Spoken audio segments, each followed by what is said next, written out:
ഇന്നൊരു സ്ത്രീ സംസാരമായിട്ടായിട്ട് വന്നിരിക്കുന്നത് എന്ന് വെച്ചാൽ നിങ്ങൾ പുരുഷന്മാർ ഓടിയൊന്നും പോകണ്ട, അവിടെ തന്നെ ഇരുന്നോളൂ. ഒരു കാമുകനാണ് സ്വന്തം കാമുക ഏറ്റവും ഭംഗിയായിട്ടിരിക്കാൻ ആഗ്രഹിക്കുന്നത്, അല്ലെ? ഒരു ഭർത്താവ് സ്വന്തം ഭാര്യ ഏറ്റവും സുന്ദരിയായിട്ടിരിക്കണം എന്ന് എപ്പോഴും ആഗ്രഹിക്കുന്നു. അപ്പൊ അവരെ സുന്ദരിമാരും ഒക്കെ ആക്കാൻ വേണ്ടിയിട്ട് ഒരു 2 പ്രോഡക്റ്റ് ആയിട്ടാണ് ഞാൻ വന്നിരിക്കുന്നത്.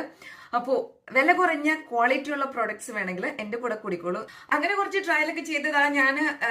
എനിക്ക് ഇഷ്ടമുള്ള ഒരു പ്രോഡക്റ്റ് ആണ് ഈ കോസ്റെക്സ്. വളരെ പോപ്പുലർ ആയിട്ടുള്ള ബ്രാൻഡാണ്. അവിടെ ഏറ്റവും ചീപ്പായിട്ടുള്ള ഒരു വേർഷൻ ആണ് സ്നെയിൽ മ്യൂസിൻ.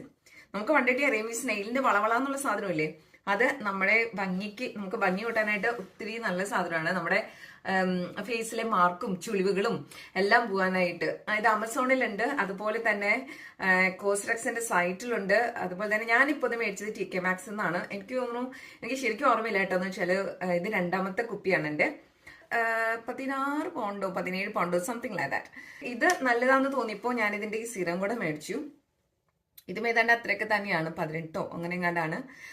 പക്ഷെ മേടിക്കുമ്പോൾ ശരിക്കും അതിന്റെ സൈറ്റിൽ നിന്ന് തന്നെ മേടിക്കാൻ നോക്കുക, ഡ്യൂപ്ലിക്കേറ്റ് വേർഷൻസ് മേടിക്കില്ല. അപ്പോൾ ഈ സീറവും അതുപോലെ തന്നെ ഈ ക്രീമും രണ്ടും നല്ല സൂപ്പർ സാധനങ്ങളാണ്. മേടിക്കാൻ പറ്റുന്നുണ്ടെങ്കിൽ ഒന്ന് മേടിച്ച് ട്രൈ ഔട്ട് ചെയ്യാം.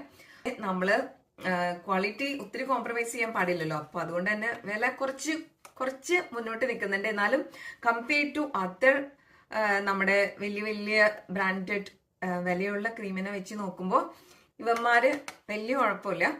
ഞാൻ ട്രൈ ചെയ്തിട്ട് ഇതിനാണ് റിവ്യൂ എല്ലാം കൂടുതൽ. പക്ഷെ എനിക്ക് കൂടുതൽ, നമ്മുടെ എല്ലാവരുടെയും ഫേസ് വ്യത്യാസമല്ലേ, നമ്മളെ എല്ലാവരുടെയും സ്കിന്നും വ്യത്യാസം. അപ്പൊ എനിക്ക് കൂടുതലും നമ്മുടെ ഈ ക്രീമാണ് ഇഷ്ടമായിട്ടുള്ളത് ഈ സിറത്തിനേക്കാളും. പക്ഷെ ഞാൻ 2 യൂസ് ചെയ്തിട്ടുണ്ട്. അപ്പോൾ നൈറ്റിലാണ് കൂടുതലും നമുക്ക് ഇത് ഇടാനായിട്ട് നല്ലത്, ഡെയിലി ഇടണ്ട. സോ നിങ്ങൾ ഇപ്പോഴും ഇടുമ്പോൾ മേക്ക് ഷുവർ ചെയ്യുക നിങ്ങളുടെ ഫേസ് ഒന്ന് വെറ്റായിട്ടിരിക്കണം. നിങ്ങൾ ഫേസ് നന്നായിട്ട് തുടച്ചിട്ടല്ല ഈ ക്രീം ഇടണ്ടേ, ജസ്റ്റ് ഒന്ന് സ്പ്രേ ബോട്ടിൽ വെച്ച് ഒന്ന് സ്പ്രേ ചെയ്യുക. കുറച്ച് വെള്ളം നിൽക്കണം, എന്നിട്ട് ഇതങ്ങ് അപ്ലൈ ചെയ്തോളൂ. ഓക്കെ, മേടിച്ചിട്ട് ആരെങ്കിലും മേടിക്കുന്നുണ്ടെങ്കിൽ ഒന്ന് കമന്റ് ചെയ്യണം കേട്ടോ, നല്ലതാണോ, നിങ്ങൾക്ക് ഇഷ്ടമായോ എന്നുള്ളത് കേട്ടോ.